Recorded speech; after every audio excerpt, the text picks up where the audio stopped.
I was driving to hear my son's will when a neighbor ran up and shouted, "Don't start the engine!" He told me the terrible truth about my daughter-in-law. His words sent a chill down my spine. But when I finally arrived at the will reading, she fainted when she saw me. Before we continue, please subscribe to the channel and write in the comments what time it is where you are now. "Seth, don't start that engine!" My hand froze on the car door handle. Garrett's voice cut through the peaceful morning air like a knife through silk.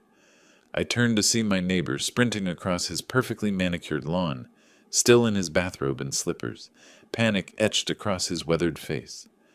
I had been adjusting my black tie in the rearview mirror moments before, preparing mentally for the will reading. Martin's will, my son's final words to this world. The formal suit felt heavy on my shoulders, like armor for a battle I never wanted to fight. "What's wrong, Garrett?" I stepped back from the sedan, keys trembling slightly in my grip. He reached my driveway, breathing hard. "Last night, at 11:30, I saw Helen by your car. She had tools, working under the hood for 15 minutes straight. His retired policeman instincts were firing on all cylinders. When she spotted me watching from my bedroom window, she slammed the hood shut and ran." The garage suddenly felt colder. Helen, my daughter-in-law, the woman who would inherit $40 million today if everything went according to her plan. I glanced at my sedan, the same car I'd driven reliably for 8 years. "You're certain it was Helen?" "Absolutely. She parked her BMW on the street, not in your driveway. Deliberate stealth." Garrett's eyes narrowed. "Seth, I've seen enough crime scenes to know when something's wrong. Don't drive anywhere until you get that car checked." I walked around the vehicle slowly, examining the exterior. No obvious scratches or damage, but then again, Helen wasn't stupid. She'd been married to my brilliant son long enough to learn about precision work. The morning sun streamed through the garage opening, illuminating dust motes that danced in the air like tiny witnesses to whatever had transpired here in darkness. Birds chirped in the oak trees lining our quiet suburban street, oblivious to the deadly game unfolding beneath their branches. My engineering mind began calculating possibilities. Brake lines, steering mechanisms, engine sabotage. Any of those could cause a fatal accident on the highway to downtown Chicago. An accident that would leave Helen as the sole beneficiary of Martin's cybersecurity fortune. "Thank you, Garrett. You may have just saved my life." He nodded grimly. "What's your next move?" I pulled out my phone with steady hands, scrolling to Tom Riley's number. If anyone could find evidence of tampering, it would be him. 20 years of automotive experience and an eye for detail that rivaled a forensic investigator. "I'm calling my mechanic. Professional inspection." I met Garrett's concerned gaze. If Helen thinks she can eliminate the only person standing between her and Martin's money, she's about to discover how wrong she is. The phone felt warm against my palm as I prepared to dial. Whatever Helen had done to my car, I would find proof. And then I would make sure justice prevailed, not just for my safety, but for my son's memory. Tom answered on the second ring. "Riley's garage. This is Tom speaking." "Tom, this is Seth Jordan. I need you at my house immediately. I suspect my car has been sabotaged." A pause. Then, "That's serious business, Seth. Don't touch anything. I'll be there in 15 minutes with my full diagnostic kit." I hung up and began pacing the garage, my dress shoes clicking against the concrete floor. 15 minutes to wait. 15 minutes to study every inch of my sedan without disturbing potential evidence. The car sat innocently in the dim garage light, its dark blue paint gleaming. How many times had I performed routine maintenance on this exact spot?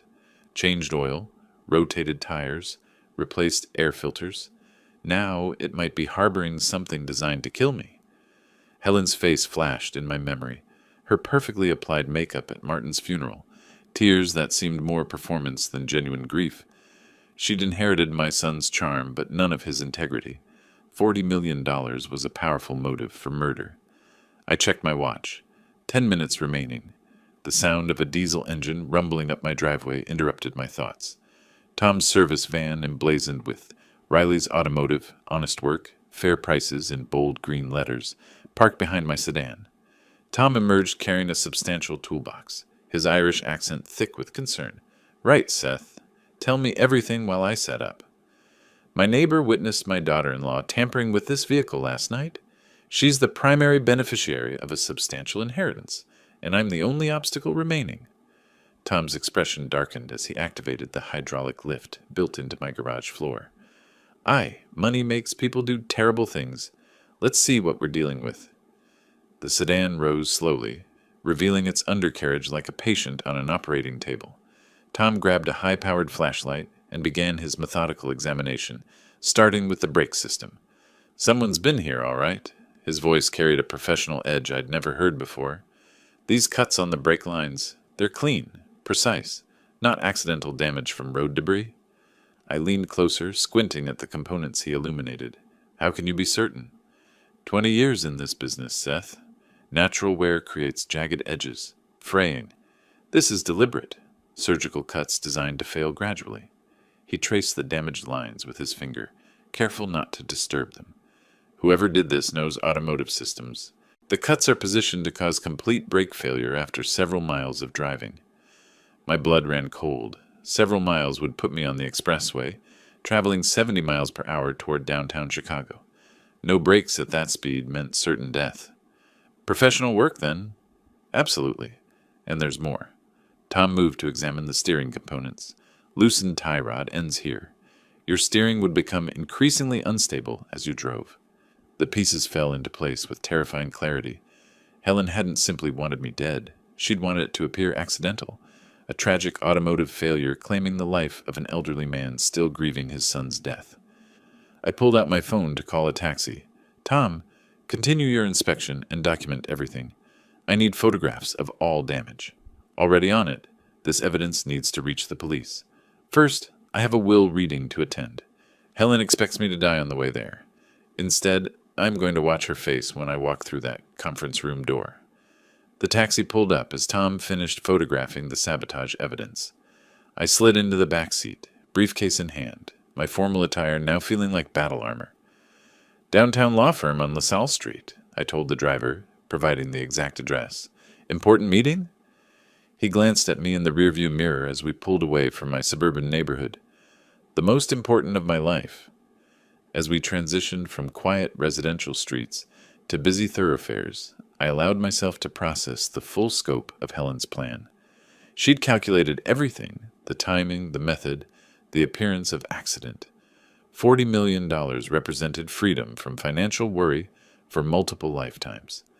Martin had built his cybersecurity company from nothing, developing revolutionary software that protected major corporations from cyber attacks. Banking giants, healthcare systems, government contractors, they all relied on my son's innovations. Within 5 years, he'd transformed from struggling entrepreneur to multimillionaire. The irony wasn't lost on me. Martin had dedicated his life to protecting others from digital threats, never suspecting the greatest danger would come from the woman sharing his bed. Traffic thickened as we approached the Chicago Loop. Glass towers stretched toward gray clouds, their windows reflecting the morning sun like 1,000 eyes watching our progress. The taxi wove between delivery trucks and commuter vehicles, each mile taking me closer to confrontation. Helen would be sitting in that conference room right now, probably checking her watch, wondering why I hadn't arrived yet. In her mind, I should be dying in twisted metal on some highway, clearing her path to uncontested wealth. $40 million, I whispered to myself, enough to kill for. But she'd underestimated the bonds of neighborhood friendship. Garrett's vigilance had saved my life and exposed her murderous intent. Now, instead of inheriting everything, she would face justice for attempted murder. The taxi turned onto LaSalle Street, heading toward the gleaming tower, housing Reynolds, Mitchell, and Associates. Through the windows, I could see other formally dressed people entering the building, lawyers, executives, people whose lives revolved around money and power. Martin had been different. Even as his wealth grew, he'd remained grounded, visiting regularly, sharing his excitement about new security protocols and client successes. He'd worked 18-hour days, not from greed, but from genuine passion for protecting others. Helen had never understood that drive. She saw only the financial results: expensive restaurants, luxury vacations, designer clothing. When Martin became ill, her concern had been performative. Her grief calculated. "Here we are, sir. That'll be $43. I handed him 50 and stepped onto the sidewalk, looking up at the imposing structure before me. Somewhere inside, Helen was waiting, confident in her scheme's success. She was about to discover that Seth Jordan wasn't so easily eliminated. Walking through the revolving door, I felt my son's presence like a guiding hand on my shoulder. Today, justice would prevail. Today, Martin's legacy would be protected from the woman who'd betrayed his trust and threatened his father's life. The elevator doors opened before me like gates to a battlefield I was finally ready to enter. Downtown Chicago rose around the taxi like a concrete forest, each glass tower reflecting fragments of morning light. I settled deeper into the worn leather seat, pulling out my phone to review the medical documents I'd photographed weeks ago. Martin's health records told a disturbing story. March 28th, first complaint of fatigue and stomach discomfort. April 2nd, severe nausea, rapid weight loss. April 18th, dead, 3 weeks. Healthy 42-year-old men didn't simply waste away in 3 weeks. I scrolled through the chronology, my engineer's mind cataloging inconsistencies. Martin had always been meticulous about his health. Regular checkups, exercise routine, preventive care. The medical timeline made no sense. Unknown gastrointestinal complications. The death certificate read, unknown, as if modern medicine couldn't identify what killed a previously healthy man in the prime of his life. Helen had controlled every aspect of his medical care. She'd insisted on specific doctors, private treatment facilities, limited visiting hours. Even I, his father, had been restricted to brief, supervised visits during his final days. My phone buzzed with a text message from that final week. "Dad, if something happens to me, be careful with Helen." I dismissed it as morphine-induced paranoia. Terminal patients often developed suspicious thoughts about caregivers. But now, with brake lines severed in my garage, Martin's warning carried deadly weight. The taxi wove through downtown traffic, passing familiar landmarks that seemed foreign now. Everything looked different when viewed through the lens of murder. Martin's cybersecurity company had made him wealthy beyond imagination. Government contracts, banking security, healthcare protection systems, his software safeguarded billions of dollars in digital assets. Helen had married into that fortune, but she'd never understood the work behind it. To her, Martin was a money-generating machine, not a brilliant innovator protecting people from digital predators. When that machine showed signs of breaking down, she'd simply expedited the process. The medical records revealed another troubling pattern. Martin's regular physician had been mysteriously unavailable during the critical period. Helen had insisted on a replacement doctor, someone with impressive credentials but no previous relationship with my son. Experimental treatment, she'd called it. Cutting-edge therapy for rare conditions. Cutting-edge therapy that had accelerated his decline rather than stopping it. I closed the medical files and stared out at the approaching law firm building. Somewhere in that tower, Helen was waiting to collect her reward for 3 weeks of careful poisoning, followed by attempted murder of the primary witness. She'd underestimated the bonds of neighborhood friendship and a father's determination to protect his son's legacy. Today, her calculated plan would unravel in the most public way possible. The taxi slowed as we approached the gleaming office tower. Time to face the woman who'd killed my son and tried to kill me. Time to ensure justice prevailed over greed. Martin's final warning echoed in my mind as I prepared to exit the vehicle. This time, I was listening.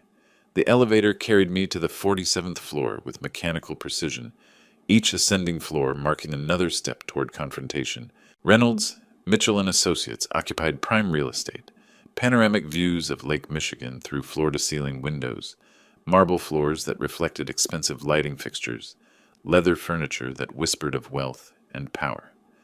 Helen sat in a burgundy armchair near the reception desk, casually flipping through a luxury lifestyle magazine. She wore a black designer dress that probably cost more than most people's monthly salary, her blonde hair styled in perfect waves that framed her carefully made-up face. She looked up as I approached, and I watched the color drain from her features, like water from a broken glass. The magazine slipped from her fingers, landing with a soft thud on the marble floor. "Hello, Helen." I kept my voice level, professional. Surprised to see me alive? Her mouth opened and closed soundlessly before she managed to speak. Seth, I... I thought you weren't coming. Really? That's interesting. I moved closer, noting how her hands trembled as she gripped the chair arms. Why would you think that? Perhaps because of what you were doing by my car last night, around 11:30? I don't know what you're talking about. The words came out too quickly, too sharp. Guilty people always protested too much. Garrett saw everything, Helen. The tools you brought, the time you spent working under my hood, the way you ran when you spotted him watching from his window. She stood abruptly, trying to use height to regain psychological advantage. That's ridiculous. Why would I? The same reason you killed my son. The accusation hung in the air between us like a blade. Helen's carefully constructed mask slipped for just a moment, revealing something cold and calculating beneath the widow's grief performance. Other clients moved through the reception area, their conversations creating a background hum that provided cover for our deadly serious exchange. The professional setting constrained us both. No dramatic confrontations in this temple of legal propriety. You're obviously distraught, Helen said, recovering her composure with practiced ease. Grief can make people imagine things that aren't there. Can it make brake lines cut themselves? Can it cause steering components to mysteriously loosen overnight? Her jaw tightened. I have no idea what you're suggesting. I'm not suggesting anything. I'm stating facts documented by a professional mechanic with 20 years of experience. Helen's eyes darted toward the conference room where the will reading would take place, then back to me. I could see her mind working, calculating new angles of attack. You know what your problem is, Seth? Her voice turned venomous. You never accepted that Martin chose me over your narrow little world. He loved me, not you. He warned me about you before he died. I should have listened. He was delirious from medication. Terminal patients say all sorts of things. The receptionist glanced in our direction, sensing tension despite our lowered voices. Helen noticed and forced a smile, playing the role of grieving widow, meeting with concerned father-in-law. But I could see the calculation in her eyes, the predatory assessment of how much damage this confrontation might cause to her plans. She was already planning her next move, ready to deploy whatever weapons remained in her arsenal. The conference room beckoned behind frosted glass doors, where lawyers waited with documents that would determine the distribution of $40 million. Helen thought she knew how this story ended. She was about to discover how wrong she could be. Helen moved toward the panoramic windows overlooking Lake Michigan, using the spectacular view as a backdrop for what she clearly believed would be her moment of triumph. The morning sun cast long shadows across the reception area, and she positioned herself where the light would frame her like a portrait of victory. You know what, Seth? Her voice carried a confidence that bordered on arrogance. None of this matters. Martin left me everything. $40 million. Every single penny. She turned to face me, her expression transformed from defensive fear to cold satisfaction. And you get absolutely nothing. We'll see about that. Oh, I've already seen. Helen's smile turned predatory. I was his wife. I took care of him through sickness and health, for better or worse, until death did us part. Yes, you took care of him very thoroughly. The barb rolled off her like water from expensive silk. She was too intoxicated by anticipated wealth to register the accusation's full meaning. I have lawyers, Seth, the best money can buy. You can contest, this will all you want. But spousal inheritance rights are absolute in Illinois. She gestured toward the lake view, as if it already belonged to her. Do you see that penthouse development on the shoreline? I've already placed a deposit on the corner unit. The casual revelation of her spending plans struck me like a physical blow. Martin wasn't even buried 3 weeks, and she was already shopping for luxury real estate with his money. $40 million buys a lot of freedom, she continued, warming to her topic. Travel, shopping, the finest restaurants. I'll finally live the life I deserve instead of playing nursemaid to a sick man. Her words revealed the depth of her callousness. No grief for a lost husband. No acknowledgement of a life cut short. Only materialistic calculations about how to spend blood money most efficiently. Martin worked 18-hour days building that company, I said quietly. He revolutionized cybersecurity, protected millions of people from digital threats. That fortune represents years of innovation and dedication. And now it's mine. Helen's voice carried the satisfaction of someone who believed she'd outmaneuvered everyone around her. You always disapproved of me, Seth. Thought I wasn't good enough for your precious son. Well, guess what? I win. Other clients in the reception area began taking notice of our conversation, though Helen seemed oblivious to the attention. Her anticipated victory had made her reckless, willing to display her true nature in public. You have no idea what Martin was really worth, do you? I asked. $40 million. I know exactly what he was worth. And I have truth, Helen laughed, a sound like breaking glass. Truth doesn't pay for penthouse apartments or European vacations. Money does, and in about 10 minutes I'll have all the money I could ever need. She moved closer, lowering her voice to a whisper meant only for me. You want to know a secret, Seth? Martin never loved you as much as you think. He complained about your interference constantly. Said you were a bitter old man who couldn't accept that he'd moved on with his life. The lie was designed to wound, to break my spirit before the final legal blow. But Helen had miscalculated. Instead of devastating me, her cruelty only strengthened my resolve. Mrs. Jordan? Mr. Jordan? The receptionist's voice cut through our confrontation. Mr. Reynolds is ready for you in conference room A. Helen straightened her designer dress and checked her reflection in the window. Time for the main event. She walked toward the conference room with the confident stride of someone absolutely certain of victory. Her expensive heels clicked against marble floors like a countdown to triumph. I followed at a measured pace, my own steps steady and deliberate. Helen believed she was walking toward wealth and freedom. She was actually walking toward the complete destruction of everything she'd schemed to achieve. Mrs. Jordan? Mr. Jordan? The receptionist gestured toward a mahogany door marked with brass nameplate reading, Edward Reynolds, Senior Partner. Please follow me. Edward's private office commanded an impressive view of Lake Michigan through floor-to-ceiling windows. Leather-bound legal volumes lined the walls, and his massive desk bore the weight of what appeared to be substantial documentation. He stood as we entered, his silver hair catching the afternoon light. Please take seats at the conference table. Edward's voice carried the measured authority of someone who'd overseen countless estate readings. Before we begin, I must verify identities and review the proper legal protocols. Helen chose the chair facing the window, positioning herself where the natural light would frame her expected moment of triumph. I sat across from her, noting how she'd arranged her designer purse and removed her smartphone, apparently preparing to document her windfall. The last will and testament of Martin Jordan, properly executed and notarized on April 1st, 2025. Edward opened an official-looking folder with practiced precision. All legal requirements have been satisfied, including 3 independent witnesses and state certification. April 1st, 2 weeks before Martin's death. He'd been weak but mentally sharp, still capable of making crucial decisions about his legacy. Martin was very specific about his intentions, Edward continued, adjusting his reading glasses. He wanted to ensure his father's welfare above all other considerations. Helen's confident smile never wavered. She probably assumed this meant a generous provision for my retirement, while she claimed the bulk of the estate. I quote directly from the document.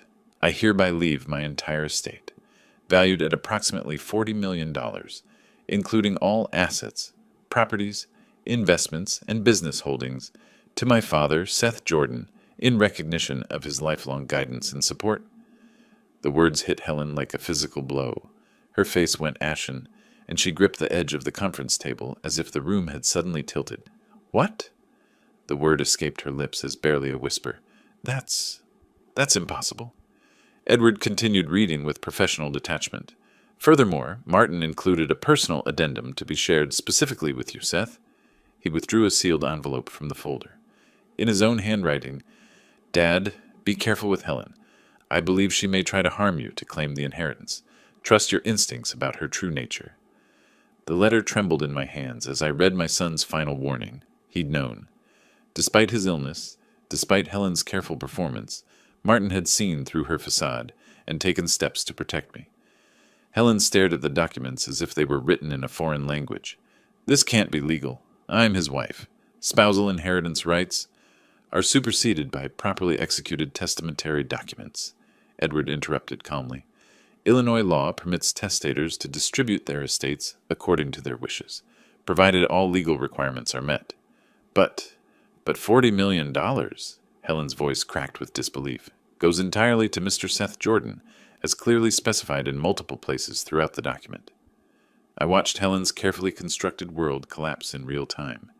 All her scheming, her calculated kindness during Martin's illness, her murderous plans, all rendered meaningless by my son's foresight and love.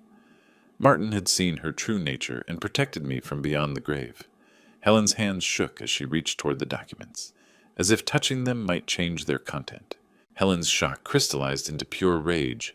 She shot up from her chair so violently it toppled backward, clattering against the polished hardwood floor. "This is impossible!" Her voice rose to a near shriek. "The will is forged. I'll prove it."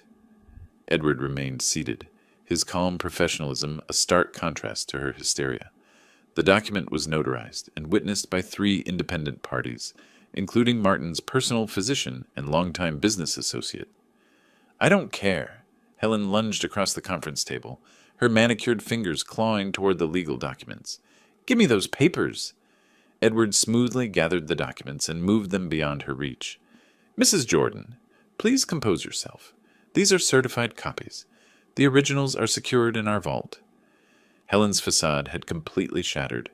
Gone was the grieving widow, the concerned wife, the charming socialite. What remained was a desperate woman whose carefully laid plans had exploded in her face. "I'll contest this will. You'll never see a penny of that money." She whirled to face me, her eyes blazing with fury. "I spent 3 years married to your pathetic son. I earned that inheritance." "Earned it?" I stood slowly, my voice deadly quiet. "By poisoning him?" The accusation hung in the air like a blade. Helen's face went white, then flushed crimson as rage overtook shock. "You can't prove anything. Martin was sick." "Healthy men don't die in 3 weeks from unknown complications." I moved closer, watching her back toward the window. "But you knew that, didn't you? You knew exactly what you were giving him." Helen grabbed for the documents again, this time managing to snatch 1 page before Edward could stop her. She began tearing at it frantically, but the heavy legal paper resisted her efforts. "This won't change anything," Edward said calmly, reaching for his desk phone. "As I mentioned, these are copies." "I want those originals," Helen screamed, throwing the torn fragments at my feet. "I want every copy destroyed." "Security?" "Yes. This is Edward Reynolds in Conference Room A. I need assistance with an unstable client." Helen spun toward the door as if planning to escape, then back to the windows, trapped like a caged animal. The wealthy widow persona had been replaced by something feral and desperate. "You think you've won?" She pointed a trembling finger at me. "I'll fight this in court for years. I'll tie up every dollar until you're dead." "Run, Helen." I kept my voice steady, controlled. "Justice will catch up with you eventually." 2 security guards appeared in the doorway, their presence immediately changing the room's dynamic. Edward gestured toward Helen with professional courtesy. "Please escort Miss Jordan from the building. She's no longer welcome in our offices." As the guards approached, Helen made one final desperate grab for Edward's briefcase, but her expensive heels betrayed her balance. She stumbled, her dignity as shattered as her schemes. "This isn't over," she screamed as the guards gently but firmly guided her toward the door. "I'll destroy all of you." The conference room fell silent except for the distant sound of Helen's protests echoing down the corridor. Edward straightened his tie and began gathering the scattered document fragments. "Well," he said with considerable understatement, "that could have gone more smoothly." I sank back into my chair, processing the magnitude of what had just occurred. My son had protected me from beyond the grave, and Helen's true nature had been exposed for all to see. The war was far from over, but the first major battle belonged to justice.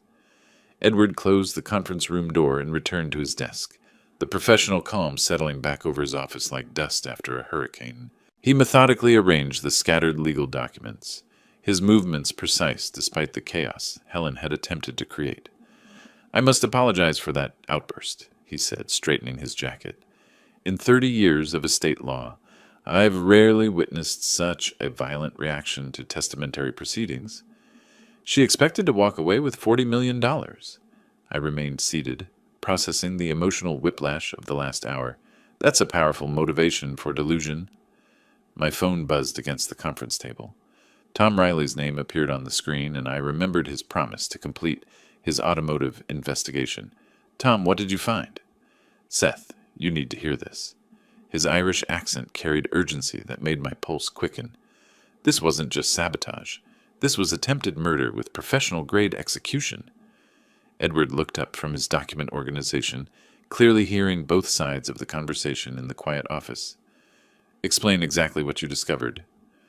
Your brake lines were cut with surgical precision, not random damage, not amateur work. Tom's voice carried the authority of someone who'd spent decades diagnosing automotive failures. The cuts were positioned to cause complete brake failure after approximately 10 miles of highway driving. 10 miles, exactly the distance from my suburban home to the downtown expressway entrance, where I'd be traveling 70 miles per hour with no ability to stop. Are you absolutely certain this was deliberate? 100%. I've documented everything with photographs and measurements. The tools used were professional grade, and the technique shows advanced knowledge of brake system vulnerabilities. Edward leaned forward, his legal mind immediately grasping the implications. Tom, this is Edward Reynolds, Seth's attorney. Would you be willing to provide expert testimony about these findings? Absolutely. I've preserved all the evidence and prepared a detailed technical report. This kind of sabotage could only be performed by someone with specific automotive knowledge, or someone with access to professionals who possess such knowledge. Helen's expensive lifestyle suggested connections to people willing to perform various services for the right compensation. There's more, Tom continued. The steering components were also compromised. Even if the brakes had functioned, the vehicle would have become increasingly unstable at highway speeds. Edward was already taking notes, his pen moving rapidly across a legal pad. We can use this evidence to support criminal charges for attempted murder. She killed my son and tried to kill me. The words came out flat, emotionless, but they carried the weight of absolute certainty. Now she pays for both crimes. Tom's technical expertise had provided the final piece of evidence needed to build a comprehensive case against Helen. Combined with Martin's posthumous warning and her explosive reaction to the will reading, we had enough material to ensure she faced justice for her crimes. I'll contact the Cook County District Attorney's Office immediately, Edward said, already reaching for his phone.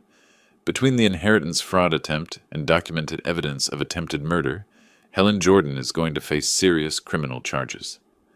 The afternoon sun slanted through the conference room windows, casting long shadows across the scattered legal documents. Martin's foresight had protected his father's life and preserved his legacy for the causes he truly cared about. Helen's greed had finally met its match in a father's love and a son's wisdom. Justice was no longer just a hope, it was an imminent reality. The next morning brought clarity with the sunrise. With Martin's inheritance secured, I could focus entirely on ensuring Helen faced criminal consequences for her actions. My home office became a war room, documents spread across every surface like evidence in a detective thriller. Edward had recommended Marcus Chen, a private investigator with 20 years' experience in financial crime cases.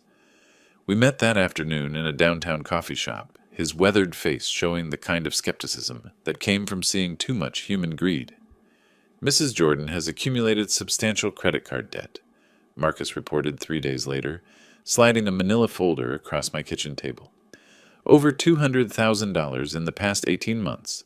Luxury purchases, expensive restaurants, designer clothing, all charged while her husband was dying. The financial records painted a damning picture. Helen had been living far beyond their means, apparently confident that Martin's death would solve her money problems permanently.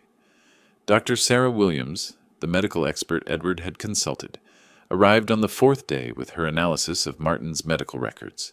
Her expression was grim as she spread laboratory reports across my dining room table. The symptom progression strongly suggests arsenic poisoning, she said, her voice carrying the authority of someone who testified in dozens of criminal cases. The timeline is his textbook, gradual accumulation followed by rapid organ failure. Each piece of evidence felt like another nail in Helen's metaphorical coffin. But the most satisfying discovery came from my systematic canvassing of the neighborhood's security systems. Mrs. Patterson, from 3 houses down, had a high-definition camera system that captured the entire street. The footage was crystal clear.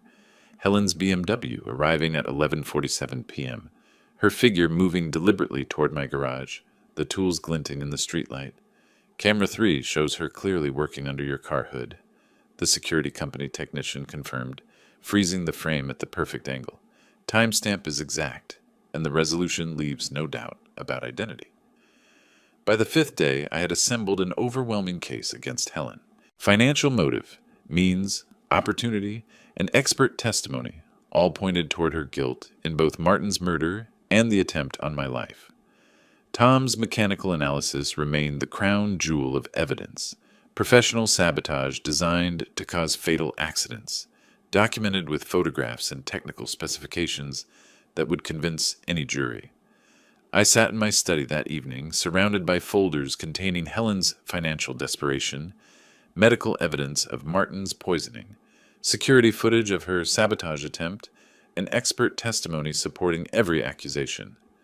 My phone buzzed with a text from Edward. District Attorney wants to meet tomorrow. Bring everything. The legal machinery was finally grinding into motion. Helen had calculated every detail of her murderous scheme, except for one crucial factor, a father's determination to seek justice for his son. Martin's warning from beyond the grave had saved my life and exposed his killer. Now it was time to ensure she paid the full price for her crimes.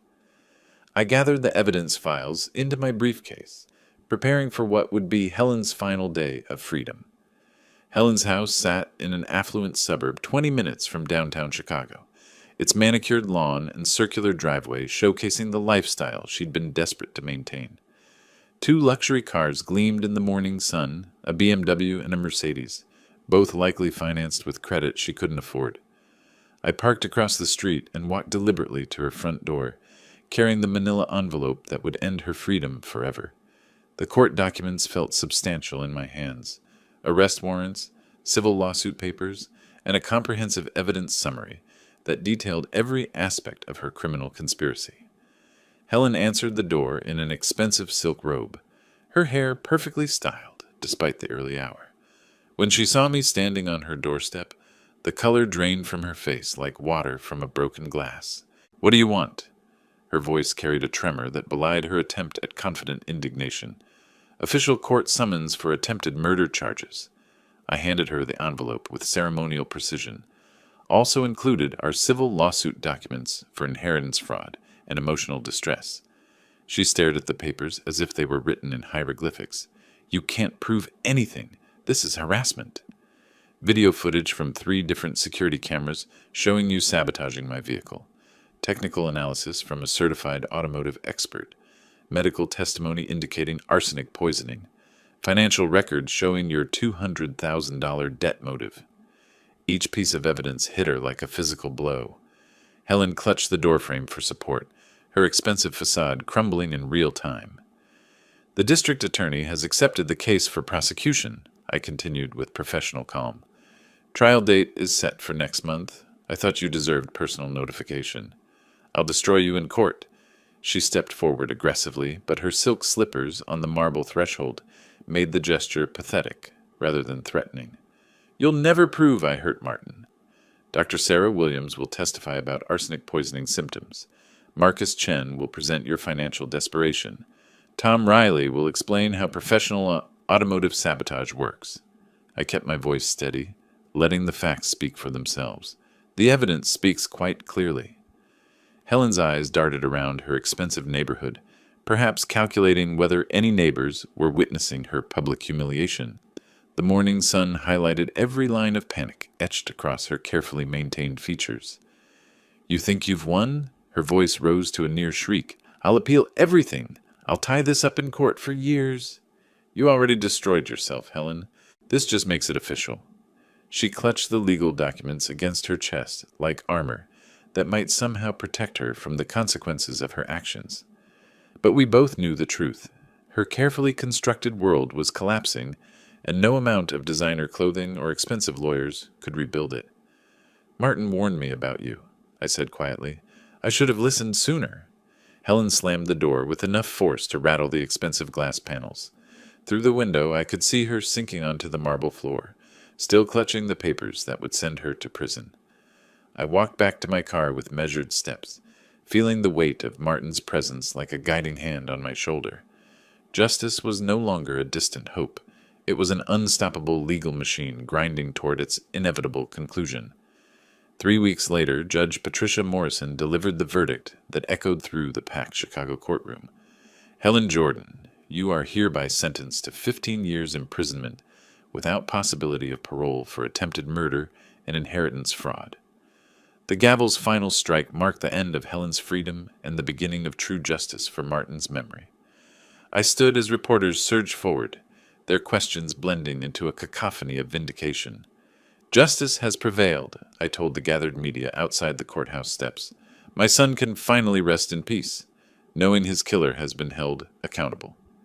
Helen's conviction made headlines across Illinois. The wealthy widow who'd poisoned her husband and tried to murder her father-in-law became a cautionary tale about greed's ultimate consequences. She would spend the next decade and a half in maximum security, her expensive lifestyle replaced by prison uniforms and institutional meals. But my real satisfaction came not from her punishment, but from transforming Martin's legacy into something positive. The Martin Jordan Cancer Research Foundation launched 6 months after the trial, funded entirely by the inheritance Helen had killed to claim. "Your $40 million donation will fund breakthrough research for decades," Dr. Elizabeth Hart announced at the foundation's groundbreaking ceremony. "Lives will be saved because of your son's vision and your generosity." Standing before the assembled medical researchers and community leaders, I felt Martin's presence more strongly than ever. His innovative spirit would live on through the foundation's work, protecting others from the disease that made him vulnerable to Helen's poison. I'd downsized to a comfortable but modest home near Lake Michigan, keeping only what brought genuine happiness. The rest of my energy went toward travel and charitable work, visiting cancer research facilities, meeting with patient families, ensuring Martin's money created hope rather than destruction. Garrett still checked on me regularly. Our friendship deepened by shared experience of neighborhood vigilance, saving lives.